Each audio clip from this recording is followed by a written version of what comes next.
But anyway, I'll try to make this as casual and relaxed presentation because I'm not doing a rigid presentation where we just go through PowerPoints. So I'm going to be making it interactive. We're going to be talking about the power of film, simply, as a tool for social awareness, and how can we utilize that power, and why, and some of the nice techniques that I think that you as cultural diplomats probably should be of your interest as to know why films are so powerful in that sense.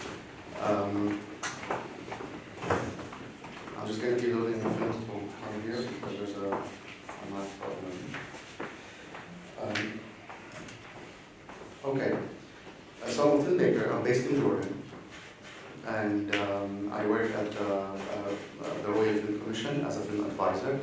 I always engage in workshops with students, local students, and local filmmakers, young talents, and also I have the chance to work with a lot of refugees in Jordan, Syrian refugees, and others, Palestinian refugees. As you guys already know, probably Jordan is one of the most known countries for receiving and welcoming many, hundreds of thousands, if not millions of refugees throughout decades, but not in recent times only. Since the Palestinian-Israeli conflict, Jordan has been receiving a lot of Palestinians, the Iraqi as well, the American conflict, a lot of Iraqis have influxed to Jordan in 2003, 2001, followed by Lebanese, Yemenis, Libyans, you name it, and now with more than 1.7 million Syrian refugees also influxed to Jordan, although Jordan is a very small, limited country in resources, unlike the EU. So if you want to compare the numbers, probably Jordan has more refugees than entire Europe, if you would. And yet we managed, thank God, for a wise government and good leadership to keep this small country stable and peaceful. So back to the topic of why do you think that films are interesting? Have you ever thought yourself, guys, why do you like to go to cinema? Since now we have the technology of simply watching films on big screens at the comfort of our homes with sound home sound theater, and you get to watch wearing your boxers and having your beer probably. Why do you have to go to a cinema to watch films? Any answers? Yeah, it's filled with the ghetto. Probably. Why don't you think you can still do that in your house? Probably easier. Please go ahead. It's more of an experience, like you're leaving your current life and you can be transported to a different time period, a different country, a place that doesn't exist. Yeah, that's why. Those are close. Any other things? It's a collective experience, you know? Very, very close. Yeah, it's a social experience. Cinema is a social experience. Simply, a bunch of people gather in one place, nobody knows the other, no previous conversation happened. And suddenly they all engage in this emotional journey together. Yeah, this wave of fear or laughter or love. We all feel it instantly in that wave of emotion. And that's one of the aspects of how powerful films can spread on an emotional level. Yeah, I understand there's soft power, hard power, all kinds of these cultural diplomatic initiatives that take place all over the world. And we all know about it since decades, years and years. The USA, the Institut Français, and the Goethe, and so many other things. But we understand it's there, it's rigid, it's put there in order to do that. People in their minds understand why is it there. Yeah? But when it comes to films, suddenly we're engaged on an emotional level, which is a different experience. Because I can relate to you, and to you, and to you, and people who doesn't have to speak my language instantly, and I can share that emotion with you. Suddenly, there's a lot of sympathy to you, without even prior conversation with you. And that's the power of it, simply, as a film tool. Whether you do a documentary, a public service announcement, a feature film, a fiction, a comedy show, there has to be an element of truth to it. At least for me, that's how I try to believe it. Another thing, when you said that you want to transform from reality and run away when you go to the social experience through cinema, there's an interesting psychological concept that filmmakers, I don't know if all of them, but it's in cinematic language, it's used a lot, which is called the concept of suspension of disbelief. Any ideas? What does that mean? Suspension of disbelief? All right. So basically, as you just said, you go to cinema to transport yourself. We're all tired of our daily routines, lives. Yeah, we're tired, there's a lot of things that we just don't want to think about. We want to block for that moment. So this nature, psychology in the human mind, we do suspend the idea that this is a film made by a crew, paid money for it, and it was all pre-scripted, pre-planned, pre-produced, and now we're engaging that story. Suddenly we fully believe in that story. Yeah, I can cry when I watch a film. You get goosebumps at that moment, but that was, you know, it's fabricated. You know he's an actor. You know he was not shot dead on screen. You know that, right? We all understand that, but we tend to believe the disbelief of a film. We try to suspend that idea, oh, it's a film, and yet I fully engage and I'm emotionally connected with that story. And that's the power of film. Simply, how can I put it? Yeah, like the Hollywood producers, the veterans in cinema, throughout 100 years of cinema time, they understood that concept. And not only they just had a social impact or propaganda films, but they made a lot of money out of that. You come to the cinema, pay your money, in order to lock yourself from disbelieving that it's a film, and yet you enjoy it. That's why they call it the entertainment industry. But what comes to that also is that the way I impact you socially through the film, but not as propaganda films. It's like, yeah, look at me, I'm beautiful, I'm amazing, Jordan's beautiful, Jordan's nice.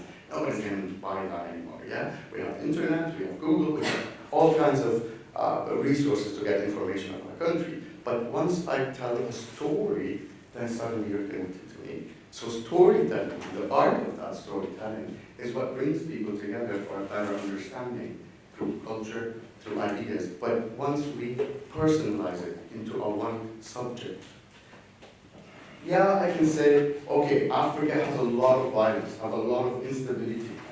But how can I relate other than just this objective image of it? I'm just laying back in my home and watching news about hundreds of thousands of people in conflict. I wouldn't really get emotionally involved with it. I'll just go like, okay, that's sad, that's bad. Something has to be done. But if I follow a story of one African man, a journey, an experience that he went to or through as a human being, that's where I start to understand the entire picture of the environment.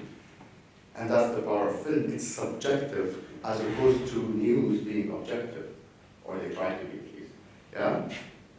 I present you through the news with an objective image. Oh, look at this. This is a refugee camp in Syria, and there's like hundreds of thousands of kids who are hungry, poor, and they need a lot.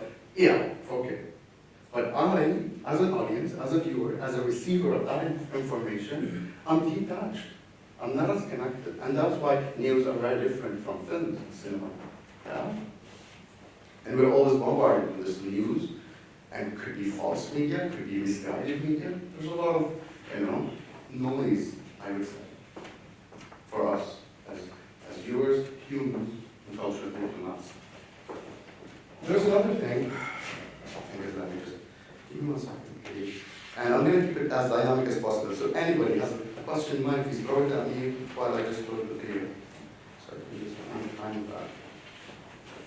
So we understood the idea of suspension in disbelief, right? Interesting, isn't it? Thoughts, comments, reactions, feedback until this point?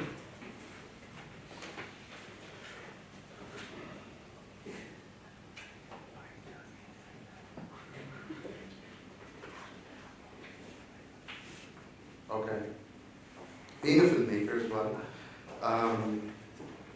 it unlocks some tools that you might as well use. Probably part of you guys are interested in photography or investigative journalism, that you can use image and the power of image to it. There's an interesting another concept that we use in filmmaking, which is the film language, cinema language. Simply 1 + 1 = 2 in real life. But suddenly when you are a filmmaker, you realize that 1 + 1 = 3. Somebody knows how. Yes, no, maybe. 1 + 1 = 3.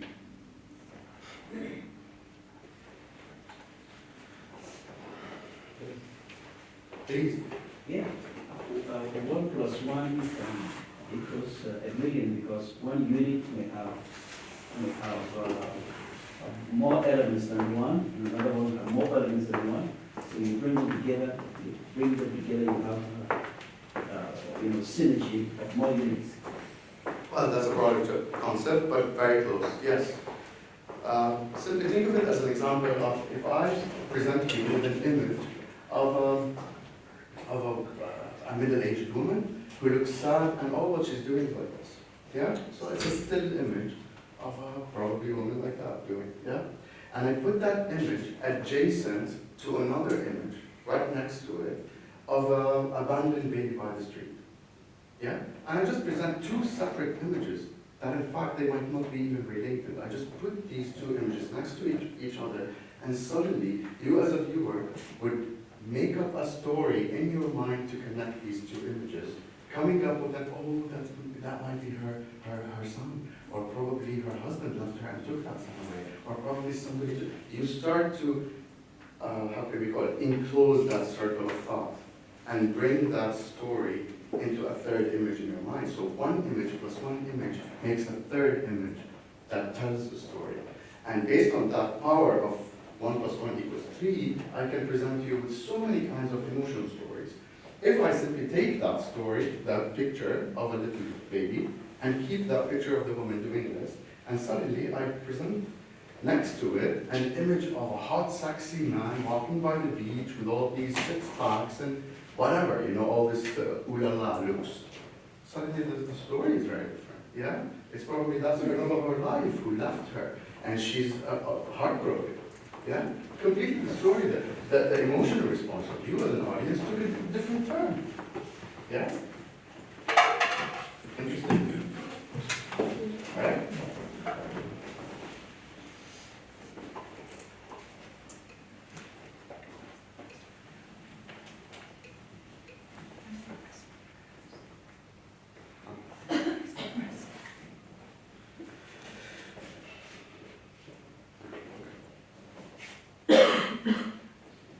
So yeah, I learned about soft power and hard power, and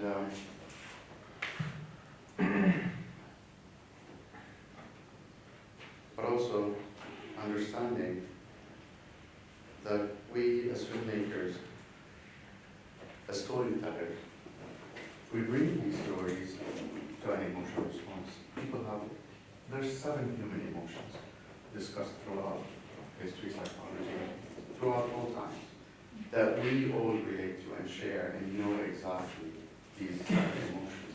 I might not know your language, I might not know the circumstances of where you come from, I might not know the environmental issues that you guys are facing or whatever, but I understand your emotion, I understand fear, all very well. I understand love, I understand contempt, I understand sadness, if you will. All these 7 emotions, you can think of them as 7 human emotions and their derivatives. Can you give me an example of a human emotion? Emotions, not feelings. Very, very important to distinguish. Anyway. Anger. Anger. Is that a feeling or an emotion? Then it can be hate. I mean, anger can be feeling. Hate is a feeling. It's rooted back at fear. No. Fear is the emotion. Hate comes from fear. If you want to think about it. Jealousy could be. Is that a feeling or an emotion? What's jealousy? Huh? It's a feeling because it's rooted back at fear as well. You're afraid of that person. That's why you think you're jealous of them. Yeah? Somebody would get afraid of that girl stealing my boyfriend, and that's why I get jealous and I freak out. But it's actually, it is fear. Yeah? And we understand that emotion. We understand what is jealousy, why do we present it that way. Yeah? So understanding human emotion is highly, highly important in connecting to others.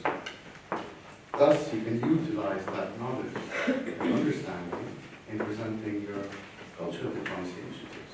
Yeah, it's beautiful. We can stand day and night, talk about cultural initiatives in Jordan and Germany. Yeah, we bring German students, put them in Amman, they enjoy the experience, meet some local guys, and there's a lot of cultural exchange. Yeah, we know that. Okay, and then what? Yeah? More language centers? Yeah, okay, and then what? Yeah. I don't understand that there's a German Goethe Institute in Amman. If I don't want to go there, Even if it's there, there's no interaction directly. But if I go and watch a German film, suddenly I understand much more than just learning the ABCs of the language. Yeah?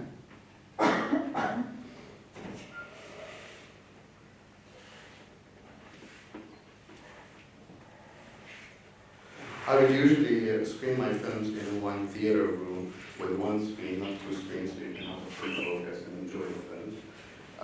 Because it might be a bit heavy because I'm presenting a film here called Zaid BaQaeen. It's received the MPC award and multiple screenings, even here in Berlin, Dubai. It's an experimental documentary. It's not the rigid type of mainstream documentary where you just see a person, blah, blah, blah, talking, interview, and then you cut to visuals of random things happening. That's, we wanted to go beyond that. So why did this do it? It's taking a lot of time. Thank you. Also, still posting. Yeah, we're not screening now. I'm not be talking to this result. Also, when you think about storytelling, when you have a story to tell, right, there has to be a conflict in order for it to be a story. If I just tell you a story about a happy man who leads a happy life and goes every day to his work, he gets well paid and he gets back, have a nice drink, he has a beautiful girlfriend, boyfriend, whatever, and he's enjoying his life to the fullest. End of story. How does that feel to you? Boring? There's nothing there. Yeah? There's no conflict that suddenly makes me want to listen to that story. So stories at truth are conflicts that needs to be resolved by the end of the film. And that's why many of us as audiences feel unsatisfied with so many films around the world. We say, we watched a bad film. Why do you say I watched a bad film? Probably the filmmaking techniques was high, the camera movements, the lighting, the effects, everything's brilliant. But you feel totally disappointed after watching that film. Have you asked yourself why? Because the conflict at truth in that story did not come to a full satisfactory resolution in your mind. And that's the journey that takes an audience in a 90-minute format. 1 hour and a half of presenting a conflict through a human being, the protagonist, the hero, if you will, and then see that journey of ups and downs, trying to resolve that conflict, and then reaching to the climax of the story, and there where the resolution is. But that doesn't mean that it has to be always a happy ending, where the hero, beats that man and he gets the world championship and he's the happy hero. It doesn't have to be like that story. And this reflects much to your reality. Yes, a cultural diplomacy initiative, for example, would have, as we have learned about 3 days ago once I got here, the agenda, the agent, the vehicle, the target audience. Yeah. Okay, and then what? Yeah? Everything has an agenda. Everything has a target audience when it comes to interaction, human-to-human interaction. Yeah? But how do I get the maximum social impact of that agenda is something for you interesting to think about. And film is one of the most potent weapons in cultural diplomacy arsenal, if you will.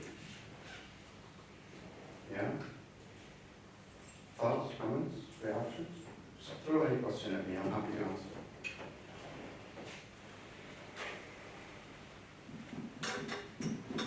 In the United States of America,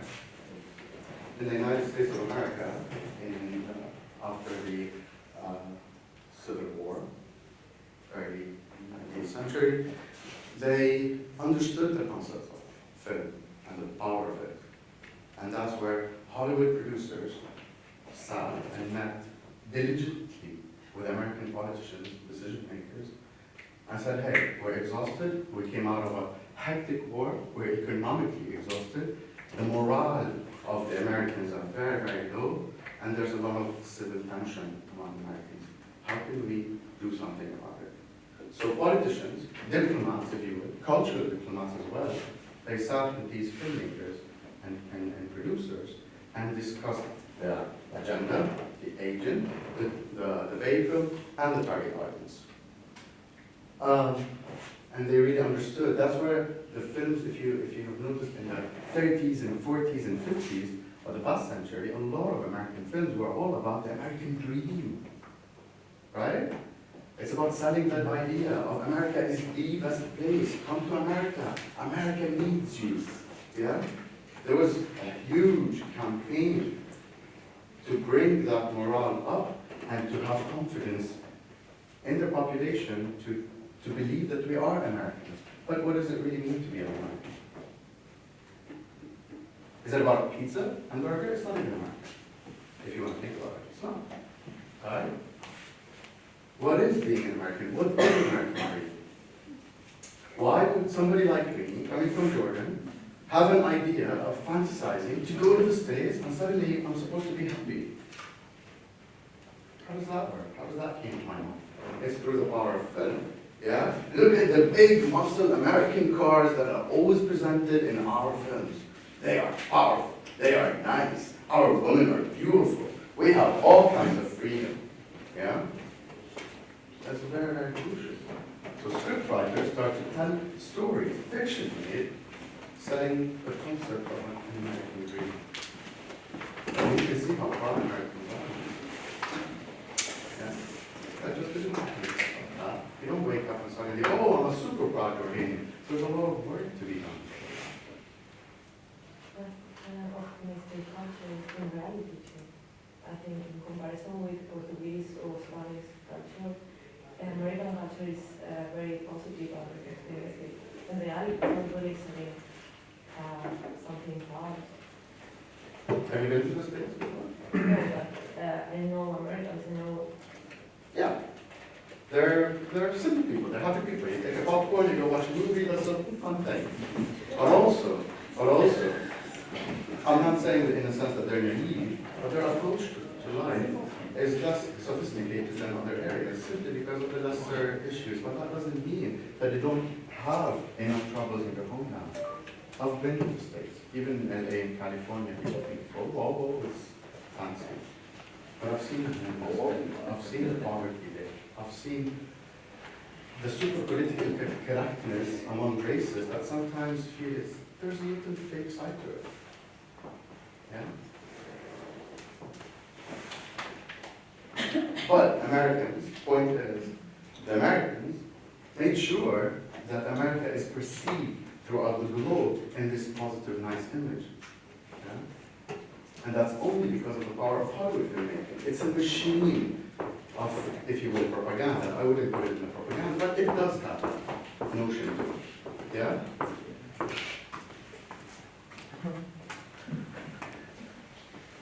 But I think that this propaganda was always say the dream of America. The dream is to make people to move on, to hope.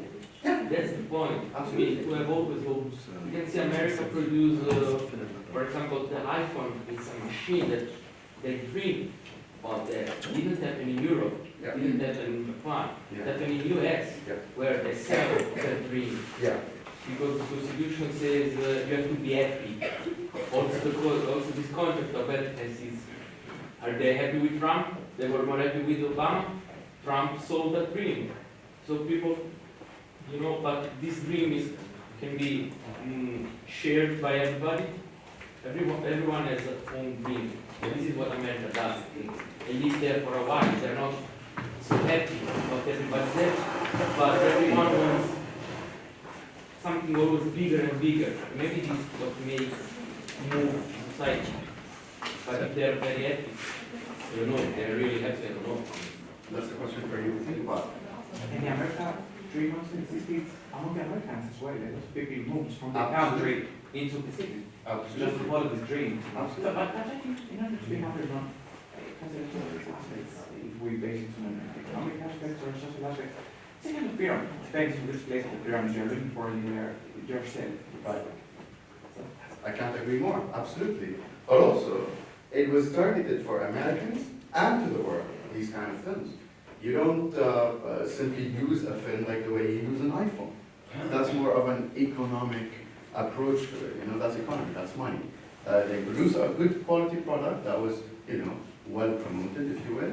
But the main idea behind filmmaking is to present that positive image about everything American is better. Yeah? If you come to the land of dreams, you might unlock your potential. That's why a lot of people go to the States and think, oh, I'm going to go and, give it a shot, maybe I'm going to become a millionaire. They do have that. But where does this idea come from? Yeah? It's not from an iPhone or an American car. It's from the way America was presented. In conjunction with so many other cultural diplomacy initiatives, but films were one of the most powerful. Simply, it sticks to your mind. You can simply you can participate in a cultural initiative in between Americans and Jordan, for example, or in Afghanistan, or in Africa, and you enjoy it, you learn the language, it's a classroom, people are sitting, it's a shared environment. But what is there personal to it? Not that much, probably, other than the side talk in the cafe, in the breaks. Oh, where are you from, where are you from, where are you from? Nice smile, and that shall we go. Yeah? Unless somebody likes somebody, then you could take it on another level. But, very different. Very, very different from Philippines.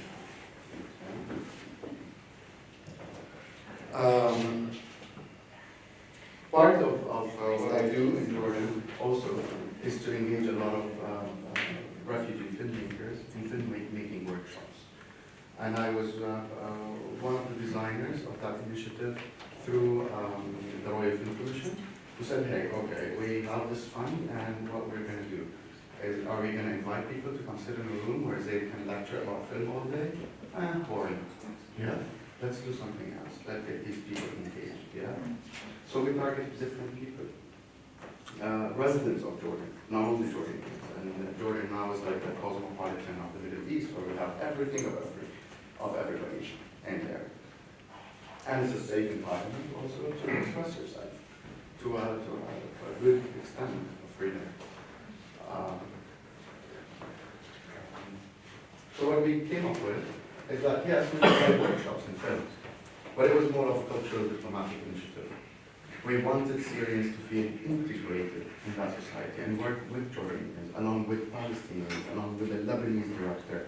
And there's no better place in my mind where you can bring all these creative minds and people in positive energy to be put in like a film team, because you have a producer, you have a director, you have a cinematographer, you have a sound designer, you have an editor, you have a colorist, you have actors, you have extras, you have the electrician, the gaffers. There's so many people coming together to produce that one story. They all do have a shared goal in a sense, yeah? To get that film done and get that story told. So it could be, the script is written by a Syrian writer, but the director is Iraqi, and the producer is Jordanian, and the actress is Lebanese. Yeah? Think about how everybody would feel at the end of that production experience, or the post-production experience. And then they all come together and they watch their film on screen. It's a beautiful feeling where people feel definitely connected, and every time they meet somewhere else, they're like, hey! Yeah? Different interaction than just participating in a lecture together. That what creates that bond and cultural exchange and long-lasting impact, and I would say. Questions, thoughts, comments? Do you think it's positive to overly sell an objective through film? I mean, not from like an American perspective, but from the consumer's perspective, because then all these people have preconceived notions of what the U.S. is, when in reality it's like 1,000 different things. Like you can't even go to the same city in a state and have it be the same experience. Absolutely. Whereas everyone has like an overall idea of what the U.S. is. Yeah. There's 5 of us in this room, and it's all vastly different. So from like a consumer perspective, do you think that's positive that the U.S. has done that? Because I mean, the high school, like, if you look at Mean Girls, like the high school experience, like for me, wasn't like Mean Girls. I don't know if it was for other people. Yeah, it's like. But I've seen people like that. Yeah. But anyway, yeah. I mean, maybe I'm not No, I understand. These chick flicks or rom-coms, they call them romantic comedies, they do sell around the world. Because people think, oh, comedy films are light, they're nice, we can just, waste an hour and a half, have a couple of laughs, and that's about it. But comedy is very serious, guys. Yeah, it's one genre in filmmaking that is very well structured, and that comes in the very early stages of script writing, way before you see the result. Yeah, about that joke or that joke. When do we provide that punchline, and how do we do the emotional switch within dialogue and character interaction? Comedy is serious, guys. It's not a light little thing where we can have, popcorn and laugh about it, because it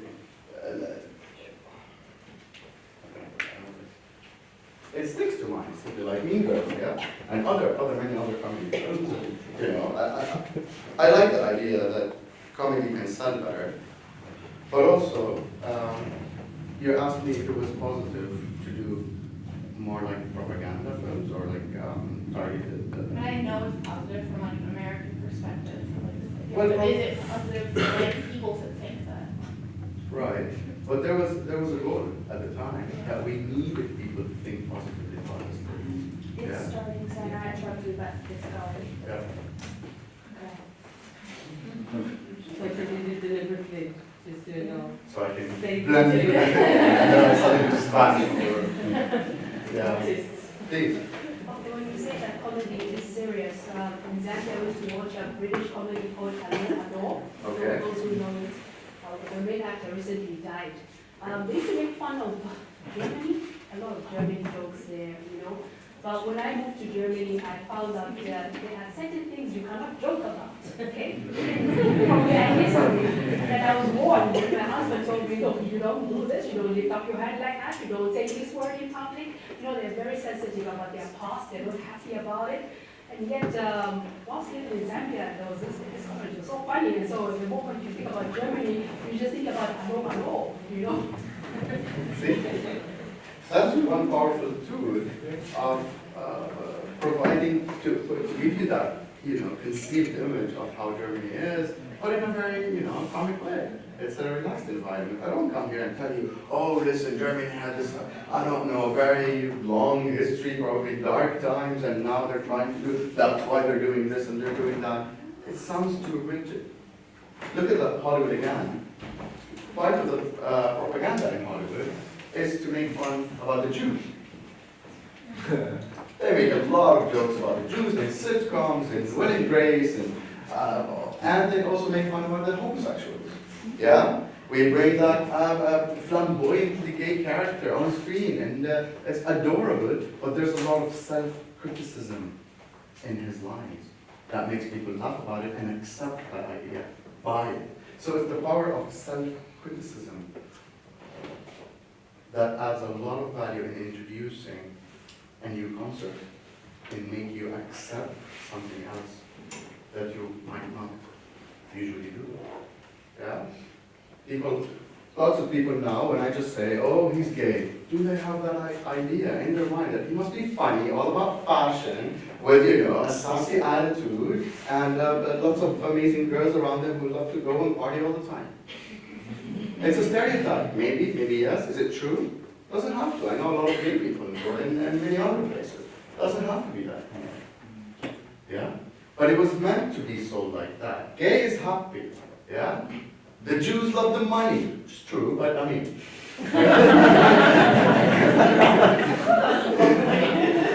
Yeah. We understand that. But that was through the power of film. Yeah? Oh, Arabs are terrorists. Really? Yeah? So we think all about these ideas, and I want to come to nation branding, which I've read an interesting article about the term nation branding versus the term nation brand. Does anybody know the difference between that? I just can't get. The second term is nation brand. Yes. So this is the first part is kind of process, that branding, the process. Voila, thank you very much. Simply, I like the term nation branding, and I agree with the author. I can share the article with you guys, because simply they say a nation brand, you cannot simply take a nation like a product of marketing and apply commercial marketing tools, and suddenly people would, like this country better. You cannot sell a nation based on marketing strategy, a commercial marketing strategy. like we do. You can. If I do now 1,000 propaganda, public service announcements and TV commercials saying like, oh, I'm from Saudi Arabia and the girls are like this and we do that and we can do this and we can do that for like a month from now. That's an entire campaign. Would that really change the perspective of how can I, you know, if I'm going to be worried if I get a visa to Saudi Arabia, if I'm going to live freely there? Maybe it's not either. Yeah? It's not that easy. It's not a product. It's a nation with history, language, its own culture, geopolitical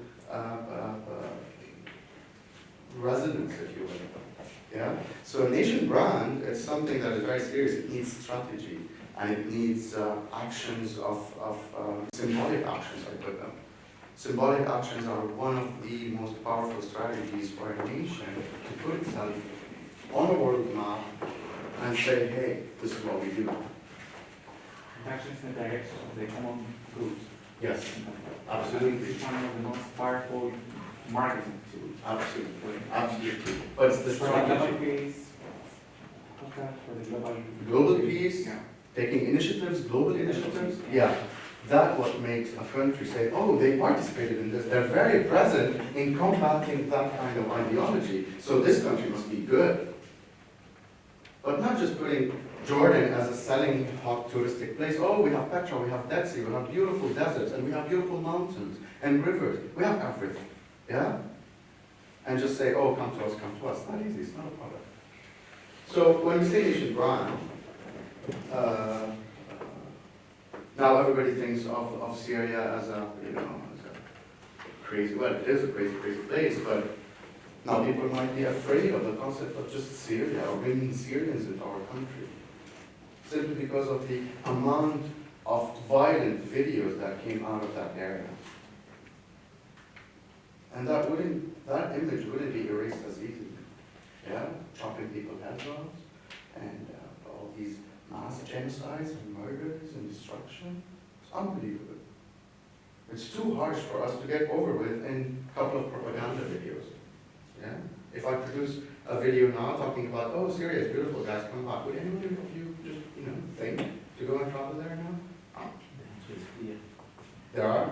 The answer is clear. No one can pass you. Yeah. Because my audience is aware. You guys are aware. We're aware of the power of film, but we don't understand the notion of how to use it.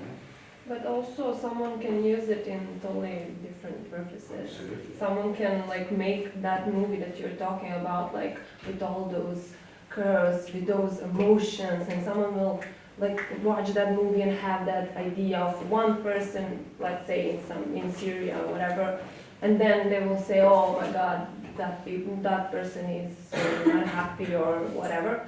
But that's actually just one perspective.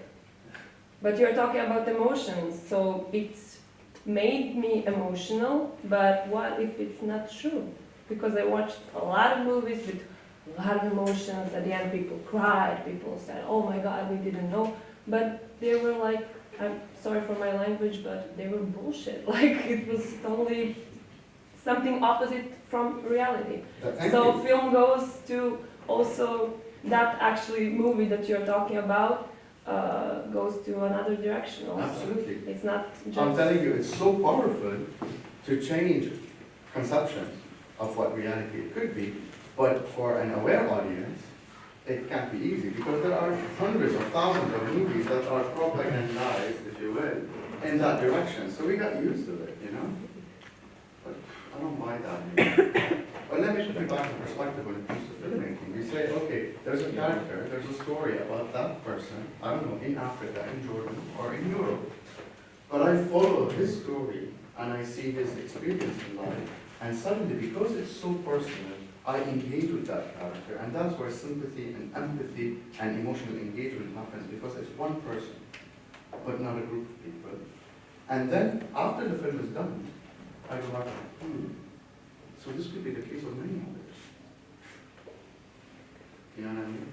So this will give you a broader image at the end of the day. That's why I'm saying the power in films is to go personal. Yeah? Yes? Maybe? You seem not convinced. You seem not convinced. What's your favorite film in your For you, what is your favorite film? Oh, I don't like that question. Why? It's same with the music, like, I cannot have, like, let's say, The Fall. Very interesting. Yeah, Okay. I don't know. That's like, Why do you think it's your favorite? because it combines like a lot of different kinds of arts. Like I feel like I love reading books, and I feel like I read book on screen because like it's so colorful and it has a lot of story and emotions and stuff like that. But talking about that, like you can present one person, but it also can be really false. That's why I'm like, you can engage with some false picture of that one person. But that all comes down to the agenda of a cultural Right, diplomacy that's initiative or the script of a film. How do I write that story? What do I want my audience to understand from it? What do I want to engage my audience with? But people think that way when you start a cultural diplomacy initiative. Why are we opening a Jordanian or an Arab language center? There's an agenda behind it. Yeah? It all comes down to what we want to expose. Just a small comment. You keep on saying Africa. Africa is a continent. It's not a country. It's a continent. It's not a country. I've never said it's a country. No. I'm just saying the way you say Jordan. You don't say Middle East. You don't. Yeah, because but you say Africa. Africa, because there's a lot of turmoil in the entire area, and I don't want to go into conversation of which country and why. Yeah, probably because I'm not educated enough to talk about it. So I would say volatile problems. I'm talking about humanity everywhere. There's, if I say China, it's huge, but I don't know where. In Russia, in Europe. But I give an example of Jordan because that's where I come from, and I know what's happening there. It's not a criticism. No, I understand. It's just I'm explaining why I say Africa, because there's a lot of violence, and I say that's relating to the story. Yeah, I also think so. I think that is why she's trying to make that Africa is a very big, diverse culture. Yeah.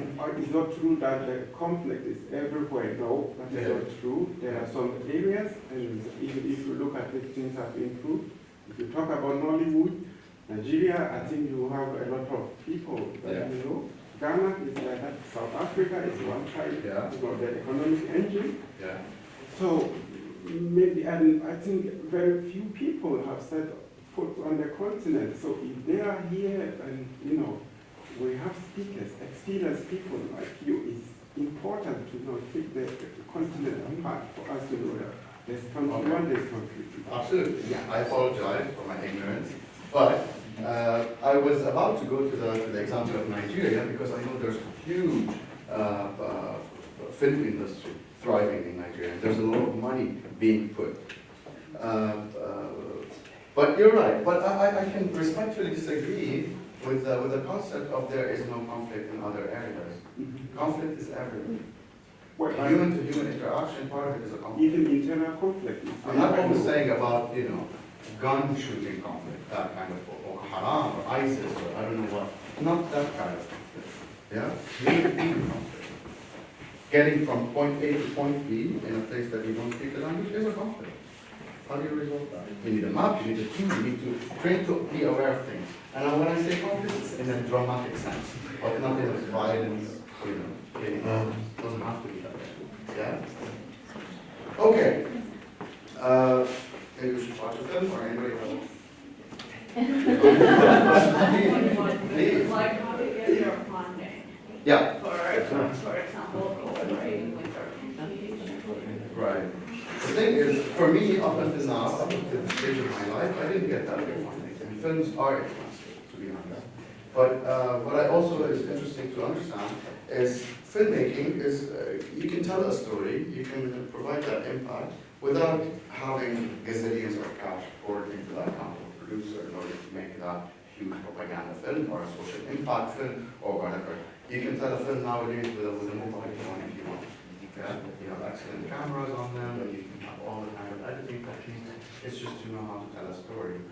I've worked with different budgets, But the films that got acknowledged and acclaimed around the world, one of which the Condemned film that received a Palme d'Or nomination was Bloody Candid. It cost more than $3,000. And it was shot over a night on a 5D camera, the Canon camera. It doesn't have to be luxurious stuff. It's the way we present the story and what we're trying to say from that. Now this film, Hotel Zaatari, cost around 7,000 JDs, which is around 1,000 euros. Was shot over 4 days in the Zaatari camp, which is the biggest Syrian refugee camp in Jordan, and probably the second or the third in the world. It was more than 300,000.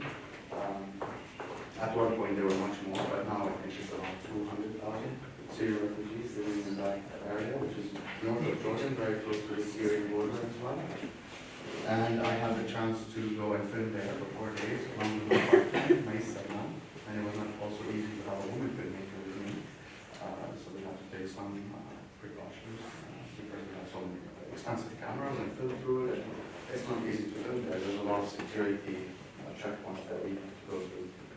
And what we did here is that we wanted to follow 4 characters in Zaatari camp.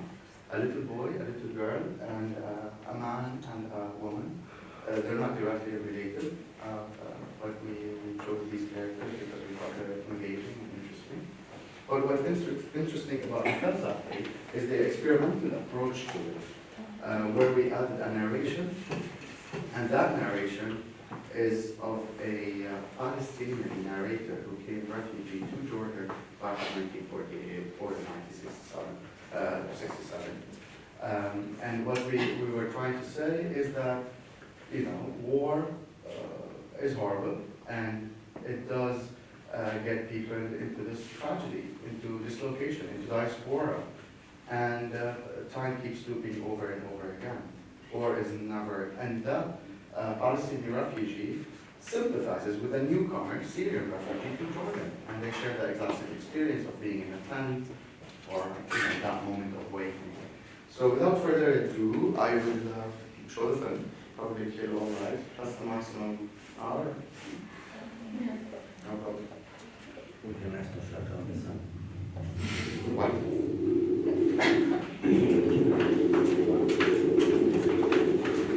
لا بحر يغطس به القمر هنا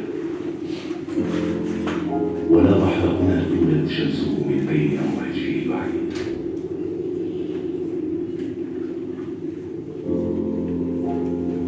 هنا مجرد أرض عادية ومحايدة لكنها مهيئة لولادة الغبار الذي يسافر إلى العيون والصدور ويفتك بالرؤوس المشبعة بالذكريات الرقيقة.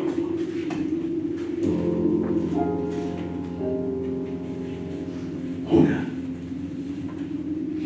تركنا عجلة الكاميرا تدور لتسبق قدر ما يمكنها من الحكاية والتيه وربما بعض الأحلام التي نبتت في غير أوانها.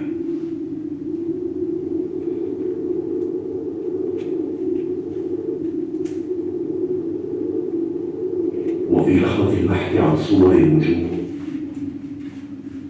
كانت القصة قد لفظت أنفاسها الأخيرة وعجلة الكاميرا أصابها الخرف والخرب. للأسف فشلت فالغبار السافر كان متآمرا حرمنا من تسجيل الوجع الساكن فيهم وفينا.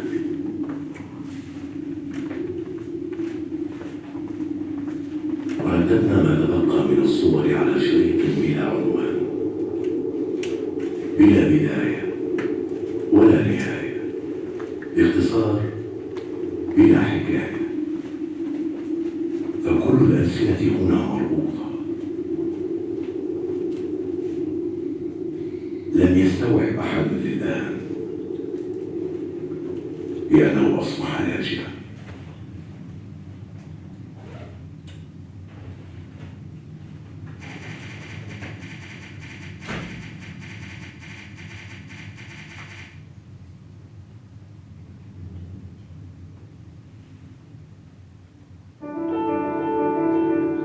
أريد أن أركض علي أسمن عضلاتي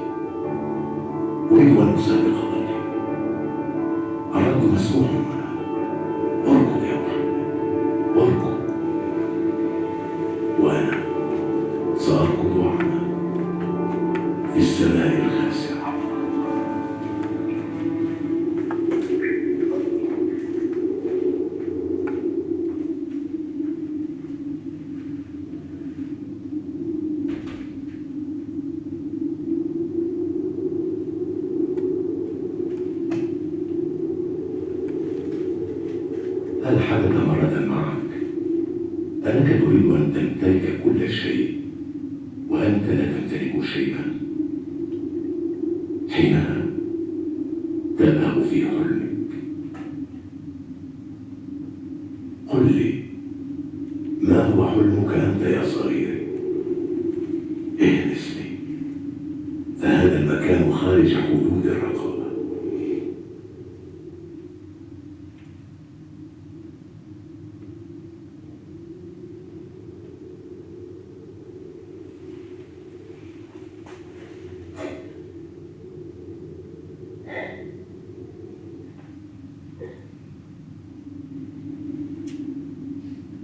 أحلم أحيانا أني أشبهك، وفجأة وإن أنظر إلى عين الكاميرا وأراك من خلالها لأكتشف أني لا أعرفك الآن،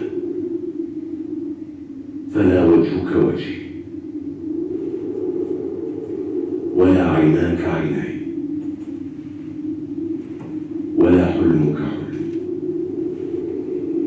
مرر الوقت، اسرق ما تبقى لك من مساحات الشقاوة في هذا المكان. عليك أن تخلق حاجز الصوت، فالصوت هنا ما زال سيد المكان. لكن تمهل، لا تحجب خلوط الشمس، فأنا ما زلت أحاول أن أكتب صورتك.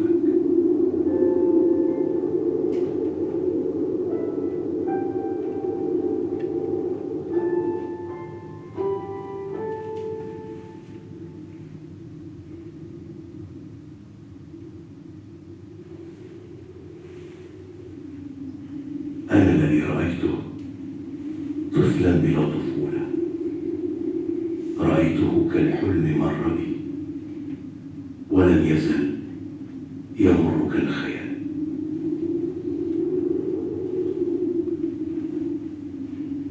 أبو عبده، كيف الحال والأحوال؟ داخل كيف زمان وكيف الآن؟ فيك تحكي لإنسان؟ فيك تقول القصة، نص القصة، كل القصة، مش مهم حتى لو كان يا مكان، بس احكي يا إنسان.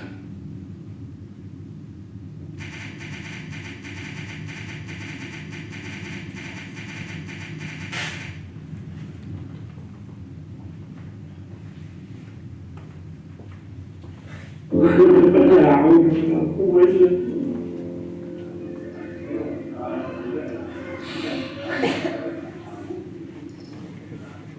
لا اسم لا زوجتي لا حول ضائع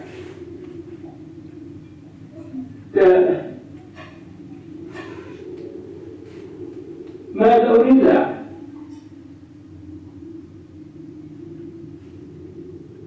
صلي صلي يا صاحبي.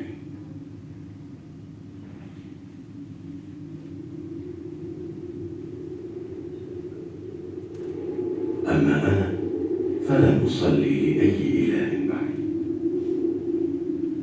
إني أريد إلها يحدثني كل يوم ويحفظني، وأقول له يا أبي،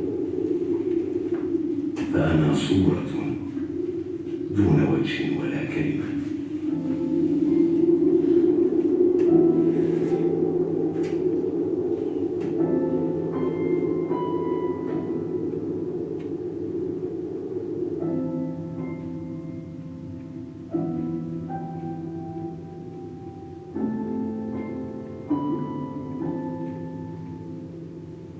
المكان غريب هنا،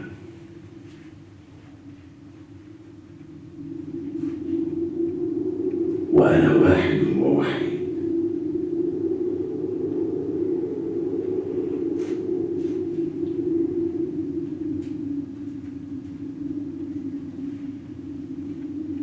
ترى هل نعود إلى الشام كي نتوضأ من بردة؟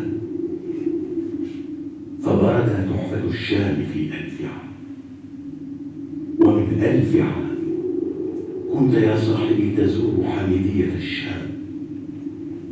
أين حميدية الشام؟ لا شام في الشام ولا شام في الزعتر.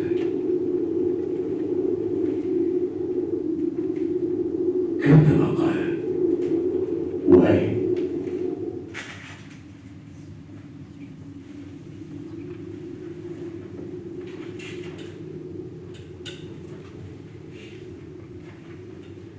أرى في قاع فنجان قهوتك سيدتي صورة بلا صوت،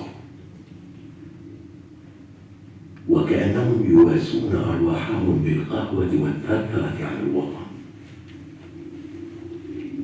الوطن القريب المشدد فيه.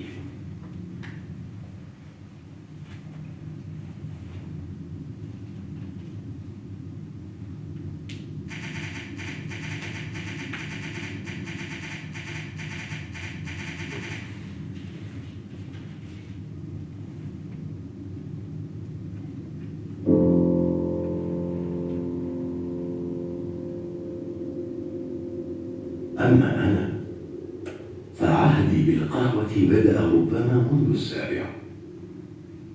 أذكر أني رأيت جدي ينظف دلة قهوته على جذع شجرة سرو، ومرة سرقت بقايا قهوة من فنجانه لأصنع شاربين فوق ثغري، ومن يومها أنا والقهوة والخيمة ندماء في الرحلة.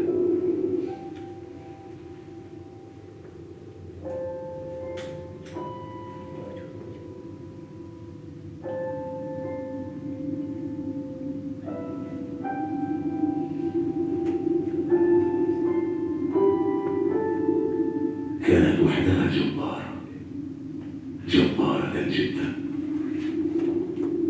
ولكن تائهة.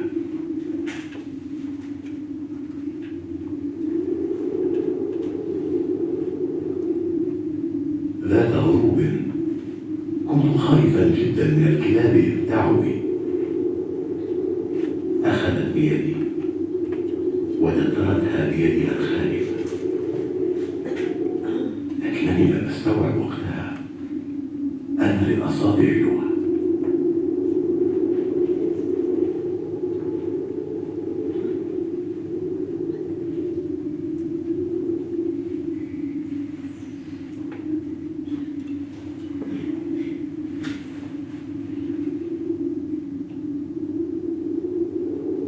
أناديك أفيق، صباح الخير.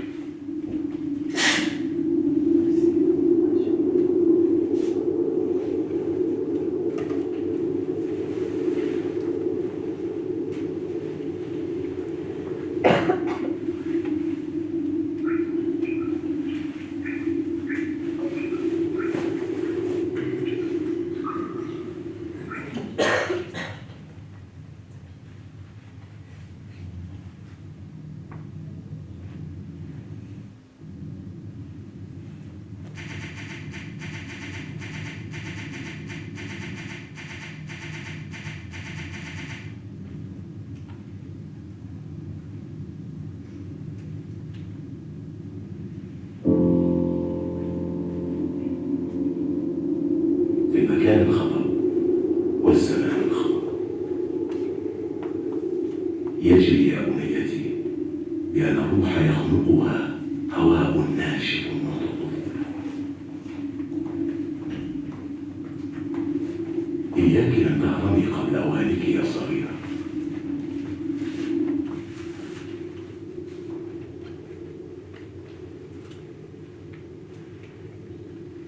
ها أنا أرسم روح المكان، أطفالا أرسم، شيخا بيتا ونساء من تعب ومحبة. أرسم جدي ورائحة قهوته المرة، أرسم خيمة وألعابا سوداء، أرسم أرضا وسماء ورمالا لا حد لها. أرسم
الدنيا ونمشي، نكتب الدنيا ونمشي، وتبقى